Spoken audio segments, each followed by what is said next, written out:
Hey guys, welcome. My name is Gaurav Kabra from Mentors Alley.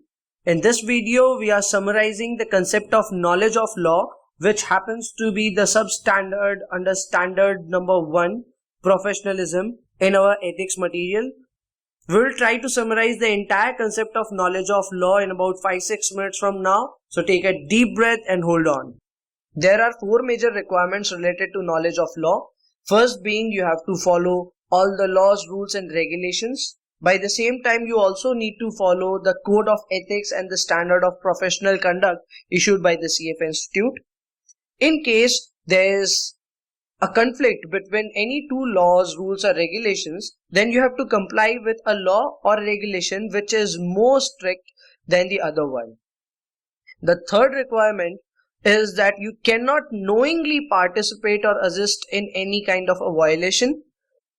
That does not mean that every time you are unknowingly participating or assisting will not contribute to violation. There are few exceptions as well.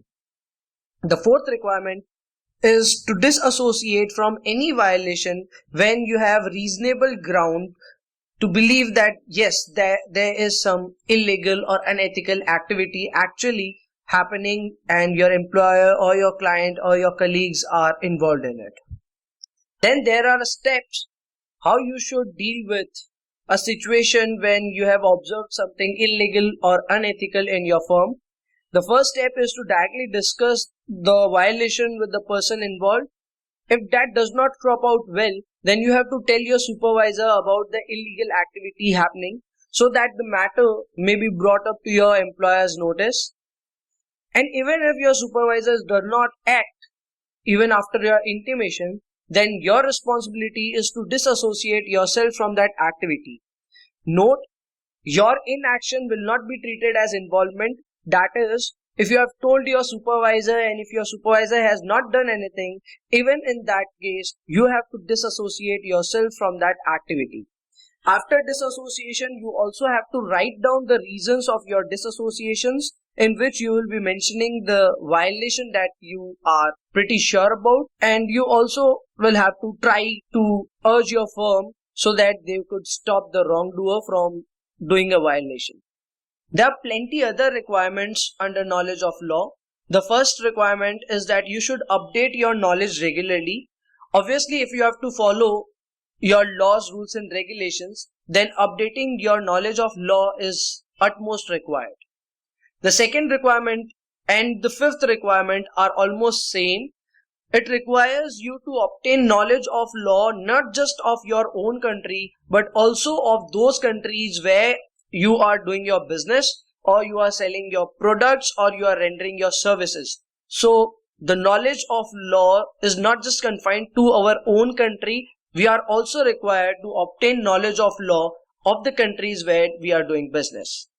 The third requirement is that if we have been negligent and we should have known about a violation whatsoever, we are unknowingly participating and assisting in that violation, then in such case we will be treated as guilty because we were negligent and we should have known about the violation that happened in our presence. The fourth point talks about only extreme cases where leaving a job is required. So it is brought to your notice that disassociation from an activity is required, but disassociation from your current job is the extreme case that you could go for. So this is not required all the time. The sixth point requires that we should also ensure that our associated firms also practice in a legal and an ethical way. So they should also follow rules and regulations. And the seventh point requires that we should have reasonable understanding of the law. There is no such requirement that we should be expert on the subject matter. Then there are few recommendations, of which the first recommendation is that you should report to the CF Institute whenever you find any member or candidate involved in any violation of the codes or standards issued by the CF Institute. You are also required to establish the following procedures at your workplace. The first being to establish procedures in such a way that your employees are regularly informed about the changing laws.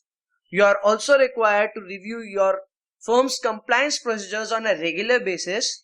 Now, regular basis has no such frequency. Whenever you deem fit, whenever you feel like that the compliance procedure should be reviewed, you should review it. And the last point is that you should keep available the reference copies of all the applicable statutes, rules, regulations, and important cases which your employees or anybody who is in need should refer to when they have to draw a conclusion whether a certain activity is a violation or not, or even in cases when they are seeking for appropriate action.